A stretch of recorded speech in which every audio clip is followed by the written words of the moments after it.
Hey beautiful souls, this is Anil. നമ്മൾ ഇന്നത്തെ ഈ വീഡിയോയിലൂടെ ഡിസ്കസ് ചെയ്യുന്നത് സ്പീച്ച് റൈറ്റിംഗ് ആണ്. അതായത് ഹൈസ്കൂൾ സെഷനിൽ എപ്പോഴും ചോദിച്ചു കാണുന്ന ഒരു ചോദ്യമാണ് സ്പീച്ച് റൈറ്റിംഗ് എന്ന് പറയുന്നത്.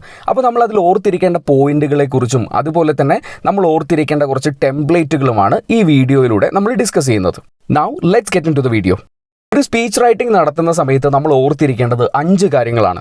ഒന്നാമത്തേത് ഗ്രീറ്റിംഗ് ദ ഓഡിയൻസ്. അതായത് good morning, good afternoon, good evening തുടങ്ങിയിട്ടുള്ള ഫ്രേസുകളൊക്കെ നമ്മൾ ഗ്രീറ്റ് ചെയ്യാൻ ഉപയോഗിക്കുന്നതാണ്.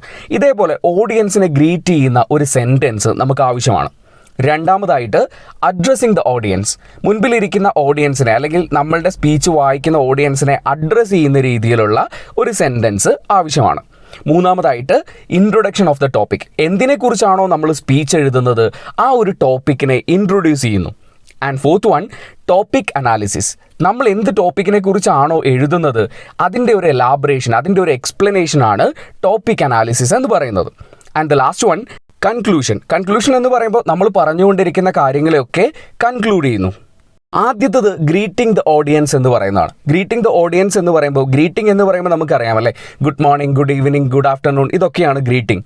നമ്മൾ സാധാരണ ഉപയോഗിക്കുന്ന 2 കോമൺ ഫ്രേസസ് ആണ് good morning everybody and good morning to one and all. ഇതിൽ ഗുഡ് മോർണിംഗ് തന്നെ ഉപയോഗിക്കണം എന്നൊന്നുമില്ല. നമുക്ക് വേണമെങ്കിൽ ഗുഡ് ഈവനിങ് ഉപയോഗിക്കാം, ഗുഡ് ആഫ്റ്റർനൂൺ ഉപയോഗിക്കാം. സിറ്റുവേഷൻ അനുസരിച്ചാണ് നമ്മളത് ഉപയോഗിക്കുന്നത്. അഡ്രസ്സിങ് ദ ഓഡിയൻസ് എന്ന് പറയുമ്പോൾ നമ്മളുടെ മുൻപിലുള്ള ആ ഡിസ്റ്റിങ്ക്യൂഷ്ഡ് ആയിട്ടുള്ള ആൾക്കാരെയൊക്കെ അഡ്രസ്സ് ചെയ്യുന്നു. അപ്പോൾ നമ്മളൊരു ഫോർമൽ സിറ്റുവേഷനിലുള്ള സ്പീച്ചാണ് എഴുതുന്നതെങ്കിൽ honourable chief guest, principal, teachers, parents and my dear friends എന്നിങ്ങനെയുള്ളൊരു ഓർഡറിലായിരിക്കും നമ്മൾ എഴുതി പോവുക. ഇനിയിപ്പോൾ ഓണറബിൾ എന്ന് പറയുന്ന വാക്ക് ഉപയോഗിക്കാൻ താല്പര്യമില്ലാത്ത ആൾക്കാർക്ക് അവിടെ റെസ്പെക്റ്റഡ് എന്ന് പറയുന്ന ആ ഒരു ഫ്രേസ് ഉപയോഗിക്കാൻ വേണ്ടി സാധിക്കും. അതുപോലെ തന്നെ മറ്റൊരു ടെംപ്ലേറ്റ് ആണ് ലേഡീസ് ആൻഡ് ജെന്റിൽമാൻ എന്ന് പറയുന്നത്. ലേഡീസ് ആൻഡ് ജെന്റിൽമാൻ എന്ന് പറയുന്ന ഫ്രേസ് വളരെ ഇൻഫോർമൽ ആയിട്ടുള്ള സിറ്റുവേഷനിലാണ് കൂടുതലായിട്ടും ഉപയോഗിച്ച് കാണാറുള്ളത്. അത്ര ക്ലീഷയല്ലാത്ത മറ്റൊരു സെൻറ്റൻസ് പാറ്റേൺ ആണ് distinguished guest on and off the dais എന്ന് പറയുന്ന സെൻറ്റൻസ്. ഈ പറയുന്ന സെൻറ്റൻസുകളിൽ ഏതെങ്കിലും ഒരെണ്ണം ഉപയോഗിച്ചുകൊണ്ട് അഡ്രസ്സിങ് ദ ഓഡിയൻസ് എന്ന് പറയുന്ന ഭാഗം നമുക്ക് ചെയ്യാൻ വേണ്ടി സാധിക്കും. അപ്പോൾ നിങ്ങൾ ചെയ്യേണ്ടത് ഇതിൽ നിങ്ങൾക്ക് ഏതാണോ താല്പര്യമുള്ളത് അത് നിങ്ങൾ ഒന്ന് എഴുതി വെക്കുക, എന്നിട്ട് അത് ഒന്ന് കാണാതെ പഠിക്കാനുള്ള ശ്രമവും നടത്തുക. അടുത്തതായിട്ടുള്ളത് ഇൻട്രൊഡക്ഷൻ ഓഫ് ദ ടോപ്പിക് ആണ്. അതായത് നമ്മൾക്ക് കിട്ടിയിട്ടുള്ള ആ ടോപ്പിക്കിനെ ഇൻട്രൊഡ്യൂസ് ചെയ്യുന്നു.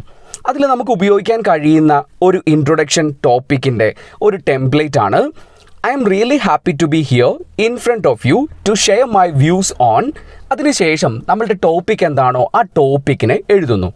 അതല്ലെങ്കിൽ my friends let me bring your kind attention to the topic of, എന്നിട്ട് ആ ഒരു ക്വസ്റ്റ്യൻ പേപ്പറിൽ തന്നിരിക്കുന്ന ടോപ്പിക്കിനെ അവിടെ എടുത്തെഴുതുന്നു. ഇതിനു ശേഷം എക്സ്പ്ലെയിൻ ചെയ്യേണ്ടത് ടോപ്പിക് അനാലിസിസ് ആണ്. പക്ഷേ ഏത് ചോദ്യമായിരിക്കും എന്ന് നമുക്ക് ഉറപ്പിച്ച് പറയാൻ കഴിയാത്തത് കൊണ്ട് തന്നെ ഒരിക്കലും ഒരു ടോപ്പിക് അനാലിസിസ് നമുക്ക് ബ്ലൈൻഡായി പഠിപ്പിക്കാൻ വേണ്ടി സാധിക്കില്ല. ചിലപ്പോൾ പ്രിസർവേഷൻ ഓഫ് നേച്ചർ ആയിരിക്കാം, അതും അല്ലെങ്കിൽ ടെക്സ്ച്വൽ ആയിട്ടുള്ളൊരു ക്വസ്റ്റ്യൻ ആയിരിക്കും ചോദിക്കുന്നത്.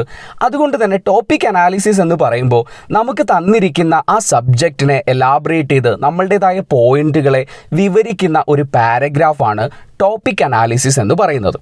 ഫൈനലി ഏറ്റവും അവസാനമായിട്ടുള്ളത് കൺക്ലൂഷൻ ആണ്. കൺക്ലൂഷൻ എന്ന് പറയുമ്പോൾ നമുക്ക് ഉപയോഗിക്കാൻ കഴിയുന്ന ഒരു ടെംപ്ലേറ്റ് ആണ് സോ ഡിയർ സ്റ്റുഡൻസ്. ആ സ്റ്റുഡൻസ് എന്ന് പറയുന്ന ഫ്രേസിന് പകരമായിട്ട് ഫ്രണ്ട്സ് എന്ന് പറയുന്ന ഫ്രേസ് നിങ്ങൾക്ക് അവിടെ ഉപയോഗിക്കാൻ സാധിക്കും. Here we are to make a change and guard our society with our will power to prevent this social evil. Let me conclude my words. Thank you very much for your patient listening. ഇങ്ങനെ ഒരു template ഉപയോഗിച്ചുകൊണ്ട് നമ്മളുടെ ഏതൊരു സ്പീച്ചിനെയും complete ചെയ്യാൻ വേണ്ടിയിട്ട് അല്ലെങ്കിൽ അവസാനിപ്പിക്കാൻ വേണ്ടിയിട്ട് സാധിക്കും. സോ ഡിയേഴ്സ്, എല്ലാവർക്കും എങ്ങനെയാണ് ഒരു സ്പീച്ച് റൈറ്റിംഗ് നടത്തേണ്ടതെന്ന് മനസ്സിലായി എന്ന് വിശ്വസിക്കുന്നു. അപ്പോൾ എല്ലാവർക്കും ഒരിക്കൽ കൂടി വിജയാശംസകൾ നേരുകയാണ്. ഇനി മറ്റൊരു വീഡിയോയിലൂടെ കണ്ടുമുട്ടാം. This is Anil signing off.